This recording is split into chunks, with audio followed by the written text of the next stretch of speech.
오늘 설교를 시작하며 유대 랍비였던 아키파 이야기로 설교를 시작하려고 합니다. 로마가 예루살렘에 포위를 당하고 또 성 안에는 굶어 죽는 많은 사람들이 늘어나기 시작했습니다. 그래서 로마로 인해서 예루살렘 멸망의 위기에 있었던 것이죠. 그때 이 유명한 유대 지도자였던 유대 랍비 아기파의 일화가 아주 유명합니다. 이는 유대에서 가장 유명한 랍비였고 유대의 정신적 지주 같은 사람이었었어요. 그런데 그가 이런 위기 속에서 자기가 죽었다는 소문을 내고 그 장례를 치르면서 아기파가 관 속에 들어가서 장례를 치르는다는 명분으로 성 밖을 빠져나가게 되어집니다. 그리고 나서 로마의 군대 장수였던 베네베스를 만나게 되어지죠. 베네베스는 깜짝 놀랍니다. 유대의 지도자였던 아기파가 자기에게 찾아왔다는 이야기를 듣고 그와 대화를 나눕니다. 그가 로마의 장수였던 총사령관이었던 베네베스에게 이런 부탁을 요청합니다. 내일 아침에 우리는 예루살렘 문을 열고 로마에 대항하지 않겠습니다. 그리고 로마 군인들을 맞아드리겠습니다. 대신 한 가지 청만 저에게 들어주시기를 부탁드립니다. 그 한 가지 청 때문에 제가 생명의 위협을 무릅쓰고 당신을 만나러 이 자리에 왔습니다. 그 한 가지 청이 무엇인가 하면 성 안에 들어가면 조그만 건물집이 있는데 그 건물만큼은 절대 손을 대지 말아 주십시오 라는 부탁을 합니다. 예루살렘 성에 있는 많은 사람을 다 노예로 붙들어 가더라도 우리의 재산을 다 빼앗아 가더라도 그러나 그 건물만은 손대지 않았으면 좋겠습니다 라는 부탁을 하게 되어지죠. 그때 이 로마의 총사령관은 웃으면서 묻습니다. 도대체 그 건물에 무엇이 있기에 그 건물을 손대지 말라라고 그렇게 부탁을 합니까? 그가 이렇게 얘기합니다. 그 건물 안에는 책들로 가득 차 있습니다. 그런 이야기를 합니다. 그러자 로마 총사령관이 껄껄 웃으면서 뭐 그까지 책쯤이야 하고 그의 약속을 들어주죠. 그리고 나서 그는 다시 성 안으로 들어와서 이 유대 안에 있는 모든 어머니들을 다 불러 모읍니다. 그리고 그렇게 부탁을 합니다. 여러분, 조금 있으면 예루살렘 성은 무너지고 우리는 멸망을 당할 것입니다. 그래도 모든 것을 빼앗기게 되지만 그러나 단 한 가지 제가 부탁하고 싶은 것은 어머니들의 가슴 속에 하나님의 말씀이 새겨져 있으면 우리 민족은 결코 망하지 않을 것입니다. 우리의 민족을 통하여 하나님의 거룩한 뜻을 반드시 이룰 그날이 있을 것입니다. 그렇게 마지막 연설을 하고 믿음을 지켜달라고, 사랑하는 자녀들에게 믿음을 전수해달라고 그렇게 부탁을 합니다. 그 집에 모여있는데 그 집이 어떤 곳이었는가 하면 예루살렘 성에 딱 하나 있었던 학교였습니다. 그리고 하나님의 말씀을 가르치는 책들로 가득한 곳이었죠. 예루살렘 성전이 무너지고 성벽이 다 회파되어지고 심지어 우리가 포로로 끌려가더라도 유일하게 한 가지 이 민족을 위해서 꼭 지켜야 될 것이 있으면 그것이 하나님의 말씀을 가르치는 학교였다라는 거예요. 우리가 잘 알듯이 이 이스라엘은 나라를 빼앗기고 2500년 동안 나라 없이 살았던 그런 민족입니다. 그러다가 그 나라가 독립을 하게 되어지고 우리 잘 아는 것처럼 유대인들은 아주 탁월한 민족으로 소문이 나 있죠. 노벨상의 3분의 1을 유대인들이 받았다고 합니다. 그리고 미국의 70만 명의 변호사들 가운데 20%가 유대인이라고 합니다. 그리고 미국의 400명의 재벌들 가운데 23%가 유대인이고 뉴욕의 중고등학교의 교사 50%가 다 유대인들이라고 합니다. 그들이 탁월한 민족이 되어졌죠. 그렇게 탁월한 민족이 되어진 배경 속에는 오늘 이 아기파가 이야기했던 것처럼 그 집, 하나님의 말씀을 자녀들에게 가르치는 이 집만을 양보할 수 없다는 중요한 가치관 때문이었던 거예요. 그렇죠? 국가가 망하고 사라져도 신앙교육만은 끝까지 지키고자 했던 유대인들의 신앙교육이 너무나 중요한, 이스라엘을 이끌어왔던 중요한 신앙의 철학이었고 그들이 지금도 그렇게 하나님의 민족으로 살 수 있었던 비결이었던 것을 이야기합니다. 우리가 기억해야 될 것이 있습니다. 다 포기하더라도 포기하지 않아야 될 것이 있다라는 거예요. 무엇을 포기하지 않아야 될까요? 우리의 다음 세대들에게 하나님의 말씀을 전하는 일입니다. 우리 다음 세대들을 신앙으로 양육하는 일이죠. 우리 다음 세대들, 우리의 자녀들이 세상 속에서 명성을 얻고 부유하게 풍요하게 사는 것 물론 좋은 일이고 축복된 일이지만 그것보다 더 중요한 일이 있는데 그것이 무엇인가 하면 우리 자녀 세대들에게 신앙을 전수하는 일이에요. 그죠? 오늘 우리가 읽은 본문에는요 그 내용을 다루고 있습니다. 신명기 말씀은요 어떻게 구성되어져 있는가 하면 모세의 3번의 설교로 기록되어져 있습니다. 이스라엘 백성들이 광야 끝자락의 모압 평지에서 모세가 마지막 설교를 합니다. 이제는 이스라엘 백성들이 약속의 땅 가나안에 들어가게 되어지죠. 이스라엘의 중요한 변곡점입니다. 그전에는 광야에서 살다가 광야에서 주는 메추라기와 만나를 먹으면서 기적과 은혜를 경험하며 살았다면 이제는 가나안이라는 새로운 문화에 들어가서 그곳에 정착하여 살아야 될 때가 되어진 거예요. 가나안은 진공 상태가 아니었었어요. 아무것도 없는 상태에 들어간 것이 아니라 가나안에 거하는 7 거민들이 있었고 그들의 이방신들이 있었고 세속적이고 음란하고 악한 문화가 가득했던 곳이 가나안 땅입니다. 그 가나안 땅에 들어가기 전에 모세는 마지막으로 이스라엘 백성들에게 명령하며 당부하며 설교하고 있는 거예요. 그 설교의 내용이 신명기의 말씀입니다. 중요한 핵심 포인트 2가지가 있는데 신명기의 중요한 핵심 포인트 첫 번째가 무엇인가 하면 가나안 땅에 들어가거든 반드시 하나님의 말씀을 듣고 말씀대로 순종하라는 내용입니다. 신명기의 내용은 그런 내용이에요. 내 가나안 땅에 들어가면 반드시 하나님의 말씀을 듣고 그 말씀대로 순종해라. 그 말씀대로 순종하면 하나님께서 너희 민족을, 우리 민족을 복되게 하실 것이다. 그러나 너희가 말씀을 떠나서 너희의 탐욕과 욕심을 따라 정욕을 따라 우상을 섬기며 살면 하나님께서 너희를 반드시 심판하게 하실 것이다. 이것이 신명기의 핵심입니다. 이것을 신명기적 역사관이라고 하거든요. 그래서 구약은요 사실 다 이 신명기적 역사관이라는 스펙트럼 안에서 다 조명이 되어져요. 하나님의 말씀대로 순종하며 살면 하나님께서 이스라엘을 새롭게 하십니다. 그러나 하나님의 말씀을 떠나서 우상을 섬기면 하나님께서 이스라엘을 심판하시는 내용이 구약에 기록되어져 있죠. 그것이 신명기의 중요한 첫 번째 내용이고요. 두 번째 중요한 내용이 있는데 그것이 무엇인가 하면 이제는 가나안에서 태어나는 다음 세대들이 있을 것인데 가나안에서 태어나는 다음 세대들에게 말씀을 가르치고 신앙을 전수하라는 것입니다. 여러분 광야 세대를요 크게 2세대로 나눕니다. 1세대와 2세대. 광야 1세대는요 출애굽 세대죠. 그들이 애굽의 종으로 살고 있다가 10가지 기적을 경험하고 하나님 은혜 가운데 놀라운 은혜로 구원을 얻어서 하나님의 백성이 되어 광야로 나오게 되어지죠. 광야에서 홍해를 가르는 놀라운 기적을 경험하기도 합니다. 만나와 메추라기를 먹으며 기적의 음식을 먹고 구름기둥과 불기둥으로 인도함을 받는 놀라운 은혜와 축복을 누리는 그런 1세대들이 광야 1세대들이죠. 근데 그 광야 1세대가 죽고 나서 광야 2세대가 새롭게 세워졌습니다. 광야 2세대는요 부모로부터 하나님께서 어떻게 우리를 이 약속의 땅까지 인도해 가시는지 그 생생한 간증들을 날마다 들으면서 살았던 세대들이에요. 그리고 아직 광야가 끝나지 않았기 때문에 여전히 신실하게 인도해 오시는 그 하나님의 은혜의 인도하심을 누리고 있는 세대가 광야 2세대입니다. 근데 광야 3세대는요 전혀 다른, 광야 3세대가 아니죠, 가나안에서 태어나는 새로운 세대는요 전혀 다른 문화 속에서 살아가는 세대. 태어날 때부터 가나안 땅이라는 안정적인 땅에서 태어납니다. 그들은 지금까지 누리지 못했던 안정과 평안을 누리고 부유함을 누렸던 세대가 가나안 세대들이에요. 그러나 그들은 광야 속에서 하나님께서 어떻게 인도해 오셨는지를 실제적으로 보지를 못했던 세대들입니다. 그래서 오늘 모세가 부탁하고 있는 것이 그것이에요. 가나안에서 태어나는 새로운 세대들이 있을 텐데 그들은 하나님의 은혜를 경험하지도 못했고 하나님의 은혜에 대해서 간증을 듣지도 못했던 그런 세대들인데 그런 세대들에게 반드시 해야 될 일이 있는데 그것이 무엇인가 하면 하나님의 말씀을 가르치는 일이라는 거예요. 그들에게 신앙을 전해주는 일이라는 것을 이야기해 줍니다. 오늘 내용이 그 내용이죠. 그래서 오늘 말씀은요 우리가 잘 아는 쉐마의 말씀입니다. 이스라엘아 들어라 했던 그 말씀이죠. 이스라엘에게 주어지는 국민 교육 헌장과도 같은 그런 메시지가 오늘 본문의 말씀입니다. 그런데 오늘 본문의 말씀을 보면서 우리가 너무나 중요한 의미가 담겨져 있다는 생각이 들었어요. 왜냐하면 오늘 우리 세대를 살아가는 우리의 다음 세대들은 마치 가나안에 태어난, 그래서 하나님을 알지 못하는 세대의 모습과 너무나 닮았기 때문이에요. 처음 우리 이 조선 땅에 복음이 들어오고 기독교가 들어왔을 때 조선은 황무한 땅이었었습니다. 광야 같은 곳이었죠. 그래서 우리의 믿음의 선조들은요 복음을 듣고 말씀대로 순종하며 그렇게 살았습니다. 하나님의 놀라운 은혜와 기적을 날마다 체험하며 기적적인 삶을 살았습니다. 하나님만 의지하며 하나님만 붙들고 믿음으로 살아갔던 우리의 믿음의 선조들이 있습니다. 우리는 그분들의 믿음을 본받아서 지금 살아가고 있죠. 그분들이 어떻게 그리스도를 알게 되어졌고 어떻게 교회를 세웠고 어떻게 복음이 증거되어졌는지를 우리는 늘 간증처럼 들으면서 자라왔습니다. 우리는 광야 2세대 같은 사람들이죠. 근데 문제는 가나안 세대들이에요. 가나안 세대들은요 어떤 때보다 풍요하고 부유로운 상황 속에서 태어나서 하나님 없는 문화가 너무 일반화되어진 그런 문화 속에서 자라나는 세대들입니다. 당시에 이스라엘은 이 가나안 땅은 바알과 아세라를 섬겼거든요. 바알과 아세라는요 풍요와 부요와 다산의 신입니다. 음란하고 쾌락의 신이에요. 오늘 이 시대가 그렇잖아요.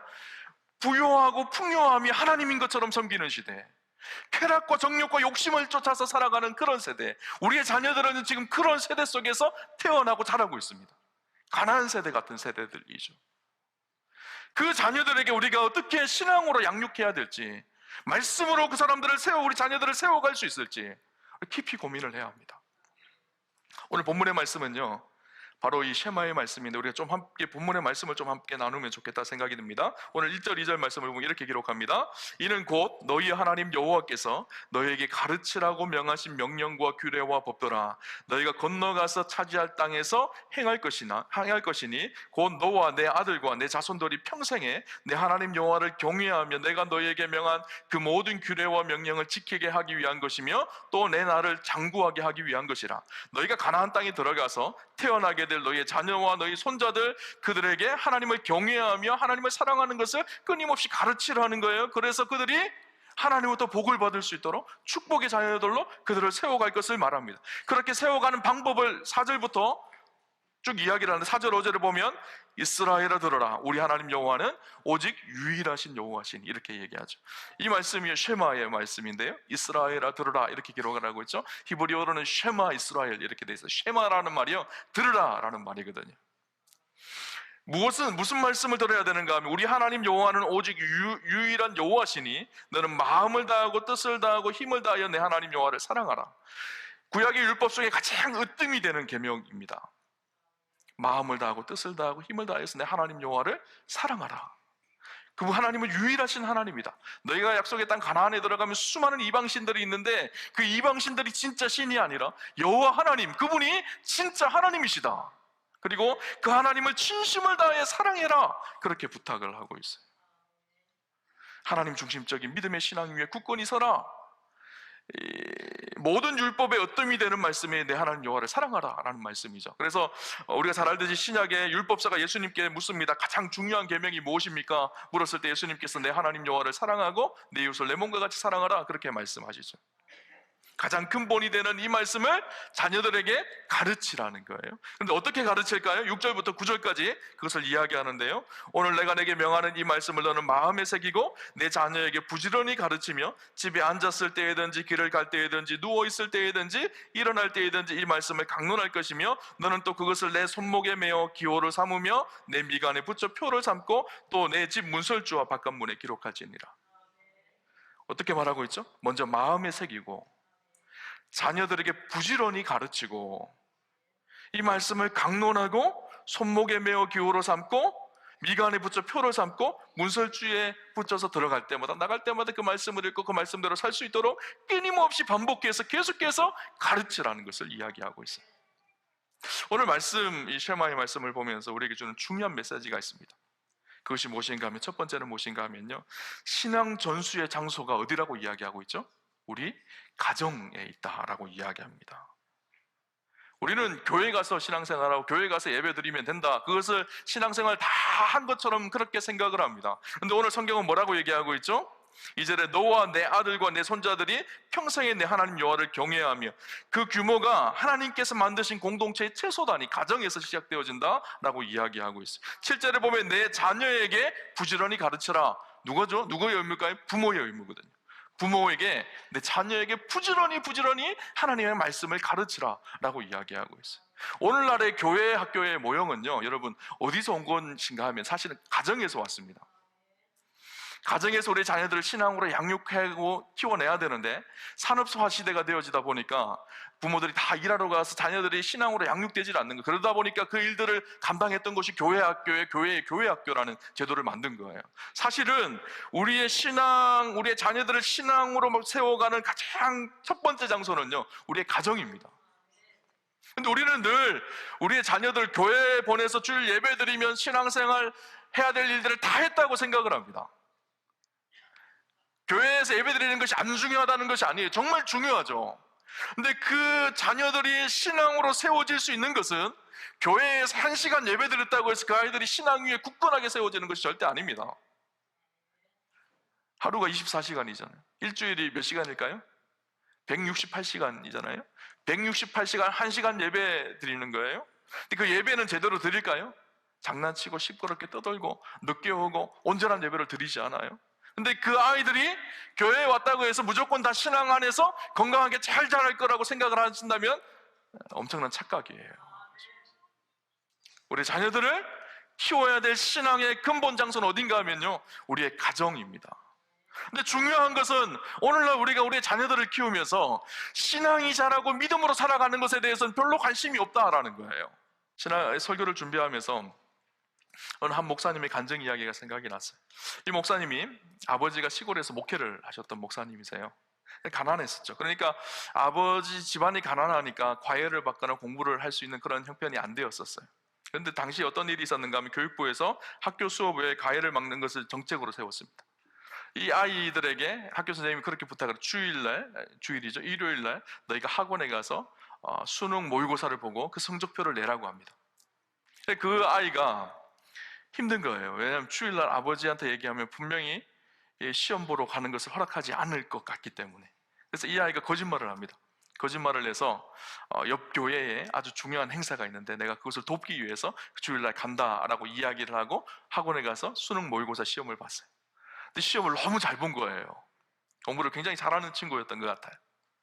시험을 너무 잘 봤는데 그 다음 주에 성적표가 나왔어요. 집으로 보내졌는데 어머니 학교를 마치고 집에 들어가니까 어머니의 손에 종이 2장이 있는 거예요. 한 장은 모의고사 성적표였고 한 장은 학원에서 보낸 편지였었어요. 모의고사 성적표가 너무 잘 나와서 학원에서 편지를 보내는데 이 아이를 우리 학원에서 키우고 싶습니다.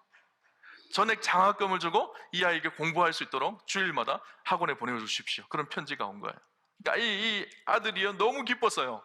너무 기뻐서 자기 엄마에게 가서 자기를 보내달라는 거예요, 그 학원에. 아니, 이렇게 집이 형편이 어려운데 가서 이렇게 학원에서 공부하면 얼마나 좋냐고 그렇게 얘기를 해요. 그러자 그 어머니가 이렇게 얘기합니다. 엄마는 네가 이번에 좋은 대학 못 가도 괜찮아. 그러나 하나님을 잊고 공부하는 것은 내가 절대로 너를 용납할 수가 없다. 그 엄마의 말을 듣고 이 아들이 낙심했어요. 상처가 되어졌어요. 아니, 집이 가난하면 이런 좋은 기회에 공부를 시켜줘야지, 이게 뭐냐고 투덜투덜 됐어요. 나중에 이분이 목사님이 된 거예요. 그 나중에 이런 고백을 해요. 시간이 지나고 나니까, 세월을 되돌아보니까 그때 어머니가 너무 자랑스럽게 여겨지더라는 거예요. 그러면서 이렇게 얘기합니다.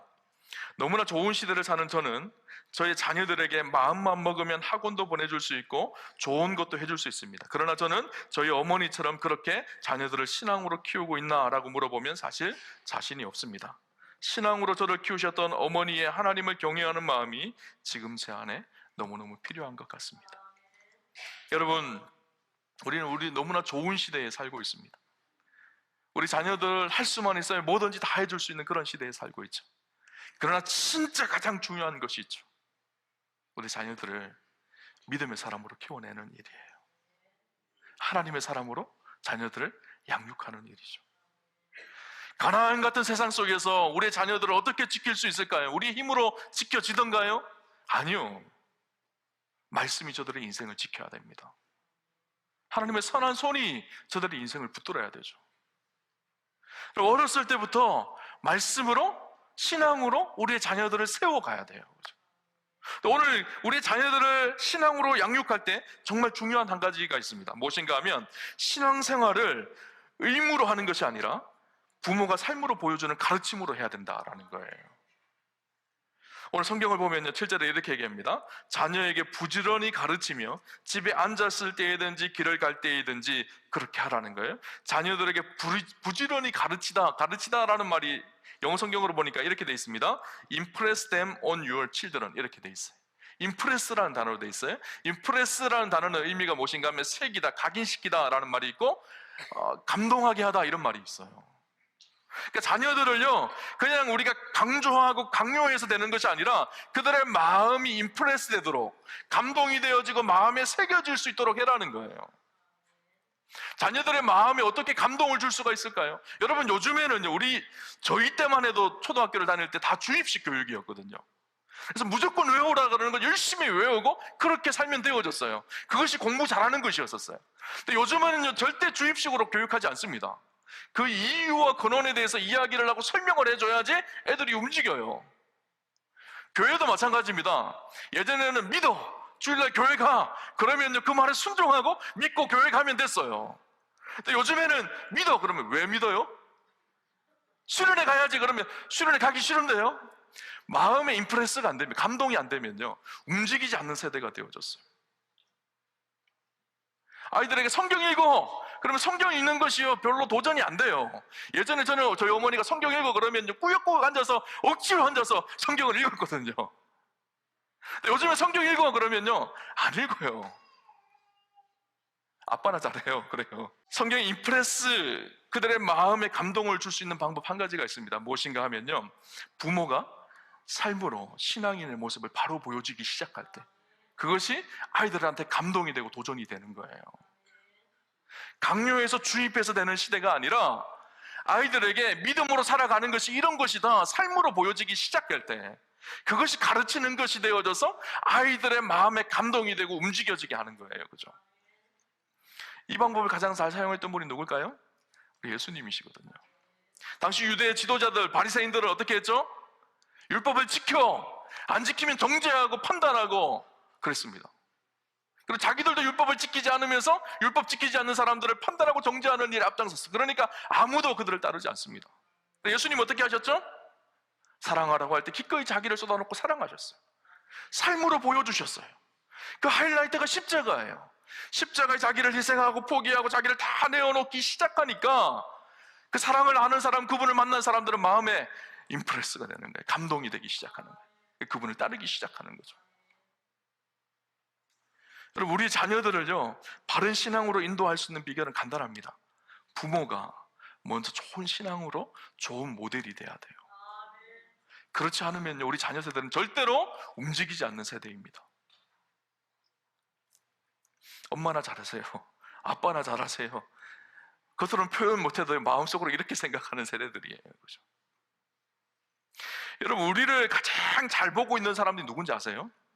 우리의 신앙이 어떤지를 가장 잘 아는 사람이 누군지 아세요? 우리 자녀들이에요. 매일매일 보고 있기 때문이거든요. 옆집의 권사님, 앞집의 장로님이 아니에요. 이 앞에 서 있는 저도 아니에요. 저는 일주일에 한 번, 여러 번 보거든요. 우리 자녀들은요, 매일 우리와 같이 살면서 우리를 두 눈 부릅뜨고 쳐다봅니다. 그 자녀들 앞에 우리가 어떻게 사는지가 자녀들이 모르는 것 같죠? 다 알아요. 그 아이들에게 우리가 선한 영향력을 흘러보내지 않으면 아이들이 움직이지를 않는 것이죠. 영국의 유명한 설교가였던 덩컨 캠벨 목사님의 일화입니다. 이분이 40대 후반에 갑자기 선교사로 나가게 되어지는데요, 굉장히 유명하고 탁월한 설교자였었어요. 그런데 그가 갑자기 사역을 내려놓고 선교사로 나가게 된 중요한 이유가 있었습니다. 이분이 캐직 사경회, 당시 영국의 복음주의에서 가장 유명한 공동체 모임이 캐직이라는 공동체 모임이었는데, 그곳 설교자였거든요. 그곳의 설교자였다는 것은 당시 영국에서 가장 설교를 잘하는 분 중에 한 분이었다라는 말이기도 합니다. 많은 사람들이 인기와 사랑과 존경을 받았던 그런 목사님이에요. 그렇게 잘 나가는, 소위 잘 나가는 목사님이었는데, 하루는 그의 딸이 와서 그 목사님에게 그렇게 얘기합니다. 아빠, 왜 하나님은 예전처럼 아빠를 사용하지 않으세요? 이렇게 이야기를 한 거예요. 아니, 지금 가장 유명하고 가장 설교 잘하는 목사님으로 잘 나가는 목사님인데 갑자기 느닷없이 딸이 와서, 아빠, 왜 하나님은 아빠를 그렇게 예전처럼 사용하지 않으세요? 이렇게 물은 거죠. 그 의미 속에는 어떤 의미가 있었을까요? 딸이 봤을 때는 이 아빠가 예전에 그렇게 하나님을 사랑했던 것처럼 사랑하지 않는 거예요. 예전에 하나님 앞에 그렇게 기도했던 것처럼 그렇게 기도하지 않는 거예요. 예전에 그런 뜨겁게 믿음으로 살았던 그런 경건의 능력이 아빠의 눈에, 아빠의 모습 속에 전혀 보이지 않는 거예요. 그러니까 그렇게 얘기한 것이죠. 근데 그 말이요, 이 캠벨 목사님의 마음에 깊이 새겨졌어요. 그리고 그 말씀 때문에 고민합니다. 그러다가 자기가 설교하고 있는 모든 사역들을 다 내려놓고 이 헤브리디스 제국도라는 곳에 가서 선교사로 가게 되어지죠. 그곳에서 진실하게 하나님을 사랑하며 사역을 감당할 때 아름다운 목회를 하게 되어집니다. 여러분, 집에 가면요, 여러분 자녀들이 두 눈을 부릅뜨고 여러분을 쳐다보고 있어요. 아빠는 왜 예전처럼 하나님 앞에 쓰임받지 못하고 계세요? 엄마는 왜 예전처럼 눈물로 기도 안 하세요? 그렇게 우리 아이들이요, 쳐다보고 있어요. 그 아이들을 움직일 수 있는 방법은요, 우리가 삶으로 보여주는 거예요. 예전에는요, 강요하면 됐어요. 성경 하루에 2장 꼭 읽어, 그래야지 밥 줘, 이래도 됐던 시대예요. 그러나 요즘에는요, 그런 말로 통하지 않는 시대가 되어졌어요. 그 아이들에게 우리의 삶으로 감동을 주고 변화를 일으켜야 합니다. 다음 세대가 살아나야 합니다. 한국교회 다음 세대가 사라져가고 있어요. 마치 가나안 땅의 다음 세대가 하나님의 말씀을 떠나서 결국 이스라엘이 멸망의 길을 가는 것처럼 오늘 이 세대가 그런 길을 가고 있는 안타까운 현실이 오늘 우리의 현실입니다. 여러분, 우리의 자녀들이요, 악한 시대 속에 믿음으로 살아가는 하나님의 백성들 되었으면 좋겠어요. 하나님 앞에 아름답게 쓰임받는 축복이 있었으면 좋겠고요, 우리 우암교회 다음 세대가 더욱더 아름답게 쓰임받아서 하나님께 영광 돌리는 그런 축복과 은혜가 있기를 주님 이름으로 축원합니다.